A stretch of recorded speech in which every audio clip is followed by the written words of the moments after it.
on. That's where the boats leave. That's where you get the tickets. But after the war, we made that a theater called Castle Garden. Later, we made the theater, Castle Garden, an earlier immigration center, earlier than Ellis Island. This is one of the reasons we built Ellis Island, because look how small Castle Cliff is. Completely overwhelmed by the waves of immigration. Or let's put it this way, there was a Yiddish word that developed in New York City in the 19th century. It was a word for chaos. The word was Castle Garden, based on most Jewish immigrants' first impression of New York. Now that's an old building too. Pier A is from 1886. Used to be a fireboat house, now it's a restaurant. It's so old, and the other side of it, it's labeled North River. That's called the Hudson River as opposed to East River, even though this is not a river. Tidal estuary, yeah. East River is an ocean tributary. We don't see any rivers on this trip, actually. And also, we're just losing sight of the West Side Highway. We're going to look at something that's on the other side of the West Side Highway now. You look up, there it is. One World Trade Center. Yep, that's a well. And that's the official name. You call it tower if you like, but officially it's One World Trade Center. Officially, the height includes the antenna mast on top, which gives that building a full official height of 1,776 foot tall. That's symbolic. When you get close to the Statue of Liberty, she's holding a plaque. What does the plaque say? July 4th, 1776. As the date of the Declaration of Independence, that's considered the birth of this country. That's the meaning of the height. Which does not make it the tallest building in the world. It is not. But you can always win a record if you know how to phrase it.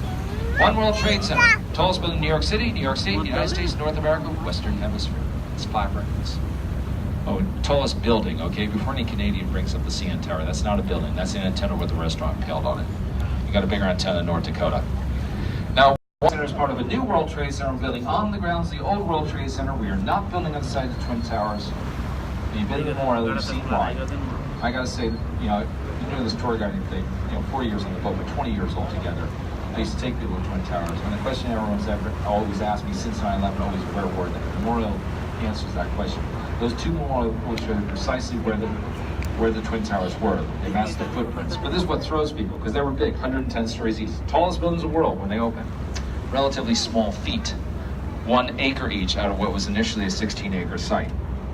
Remember, the whole World Trade Center, and after we had it set up, that was the biggest complex in the world in volume, 12.5 million square feet of office space.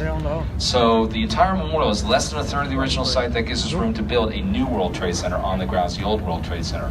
It's not going to be as big as the old World Trade Center, but that's in New York. Only in New York, you have to point out 10 million square feet of office space, not that big. That's number 1. Now to the right of it, that's the new number 7. This is where the numbering gets weird, because that was finished first, so we're not building in order, but also there won't be a 5 or 6 when it's done. That's called number 7 because that's on the site of the old number 7. The third building collapsed on 9/11. That's our way of marking that. Now we're going to write from number 1, number 2. We haven't even started that yet, so use your imagination. Number 3 we finished just a month ago. Number 4 a few years ago. Now the way the 4 main buildings work, first of all, if you look at number 1, if you do what most people in Chicago would like us to do and ignore the antenna, they got some issue with that, balloon unrolling. They're always asking, what's the real roof? Honestly, that roof's only about 12 foot higher than the old roof. It's a much bigger base. That building alone is 3.5 million square feet. But New York City में निकालूंगा it'll be 1, 2, 3, 4 descending in height through the 4 main buildings. No twins. Okay, but look at the diagonal lines on number 1. As Benson suggests, it's as if the 2 4-sided twin towers came together into one 8-sided structure. Now we're looking up the Hudson River. That's what we call it now because in 1609, Henry Hudson, English explorer in the employ of the Dutch, sailed up this river, barely stopping at the island of Manhattan, because Henry Hudson was not here to start a colony. Henry Hudson had come here to find a quick and easy passage to India. Well, he found the Hudson River, which is the best, a quick and easy passage to Albany.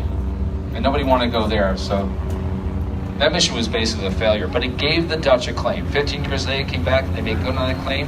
At least they backed their claim up with a financial transaction. I mean, that's better than most Europeans. We can be grabby. And they claimed everything you see all around you. See, New Amsterdam was the capital of New Netherlands. Everything you see was New Netherlands. There's places in that footprint like Yonkers, Haarlem, Hoboken, Brooklyn. Those are all Dutch or Flemish names, or Dutch settlements. And it was a unified area. See, it's not really that unified anymore. That's why when you look up the Hudson River, you don't see what you saw up the East River. You don't see bridges. There's a bridge up there. You can't see it from here. About 9 miles up the river is the George Washington Bridge. That's the only bridge on this side of Manhattan. And we saw 3 bridges on the other side, but really, if you go all around, there's a total of 19 bridges on the other side of Manhattan. 1 bridge on this side. But that's because you look up the river, you're looking up a state border. It's New York State on the right, New Jersey on the left. As far as your eye can see, or really New Jersey goes up along to the top of New York City, a little bit beyond. And it's not easy to build bridges and tunnels across state borders, because you know what? It's not a good place for a state border. But this wasn't our idea. No. This is one of those borders the British left us with. And the British don't always leave you with the best borders. Okay, so you post-colonial folks know what I'm talking about. I mean, there's too many examples to. Now, this used to be a much busier river than it is today, though not in the colonial days. The first port's on the East River, because that's close to the ocean. Remember, the other side of that bridge is the ocean. But the Hudson River becomes a much busier river when, in the early 19th century, we dig a little ditch across New York State called the Erie Canal, which we always say hooks up the Hudson River to the Great Lakes, but really the point was to open all the Great Lakes to the ocean through New York Harbor. That act makes New York the biggest and busiest port in the world, and we kept that status for over 150 years. We don't have that status anymore. When the world goes to container shipping in the 1960s, any seaboarding in the Hudson, so the port of New York was out into New Jersey, out to Newark. But before that happened, in those days, you could skip from New York to New Jersey by jumping boat to boat, and you could. But it was a very different waterfront than what you see now. Frankly, it was a bit nasty. And the reason Fifth Avenue and Park Avenue the streets are the middle of the island, as far away from either waterfront as you could get. Nobody wanted to live on that waterfront. There's a few vestiges of that left. And you look, it's a bit distant. See that green building with the clock tower? That's the Hoboken train station. The train station from 1907. And that shows you how it all used to work. See, we have no bridges or tunnels across the Hudson whatsoever until the early 20th century. None operational when that building opened. So you come into New York City by train. All the trains would terminate at the Hudson River. That is a terminal. But your trip didn't end. You got off the train, walked from one side of the building to the other, hopped on a boat, finished your trip to New York that way. And they reverse that process to go back home. And the thing to remember is, while that's a different state, Hoboken, Jersey City, Bayonne was all part of the Port of New York. But now it's different. Now we used to have the port on both sides, both states, the financial district on both sides, both states. So that was World Financial Center, Brookfield Place, back on the left in Manhattan. There's an exchange place in Jersey City on the right. That's the back up to an extension of the financial district. Exchange Place. Okay, it sounds like it should be. But that's what they called it back in those days. None of those buildings were there before the 1980s. That big building on your right opened in 2004. So why did we call it Exchange Place back then? What do we have? We had more terminals, like in Hoboken. You could change from a train to a boat. But that old waterfront is gone. It was all built for finance. So we kept a relic there. See, before we had the Goldman Sachs Tower, tallest building in New Jersey. So how you phrase it. And Goldman Sachs not in there anymore. When the tax breaks ran out, so did they. Back to Manhattan for that new building we built them. Yeah. Well, you know. But we used to have a massive Colgate factory. It was there for generations, made a lot of toothpaste. Tore that factory down in the 1990s, but we kept the clock. Why? Awesome looking clock, that's why. It's a couple of minutes slow, but it's awesome looking. It is an awesome clock. And we kept this brick structure here. It looks like a big brick church with a clock, but that's another old terminal building, older than Hoboken. But again, where do you change from a train to a boat? No train has gone out of there since the 1960s. We lost the port, we tore up the tracks.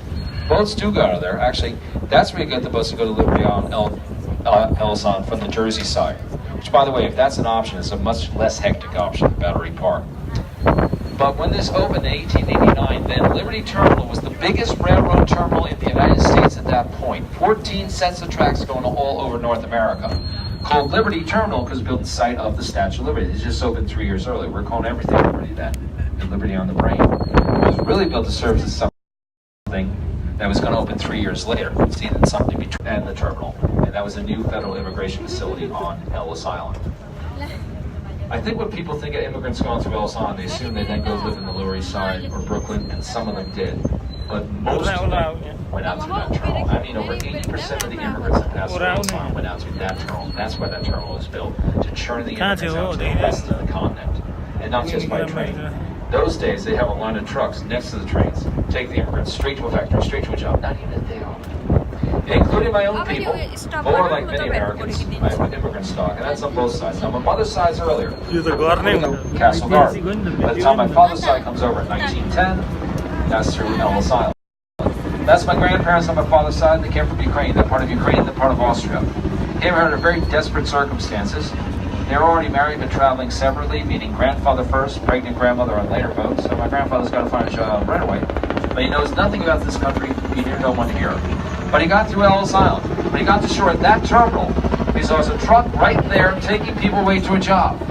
Now there was a line of men in this truck. My grandfather saw they're asking each of the men this question. He had no idea what the question was. But he saw that anyone who answered that question with the word yes, he got on the truck, he got the job. Anyone who said anything else, they were sent away. So he got online. He waited his turn. He asked the question, he said, yes. And he got on the truck, and he got the job. And the question was, do you speak English? No, he didn't know what the word yes meant. It was the first word of English he ever spoken in his life.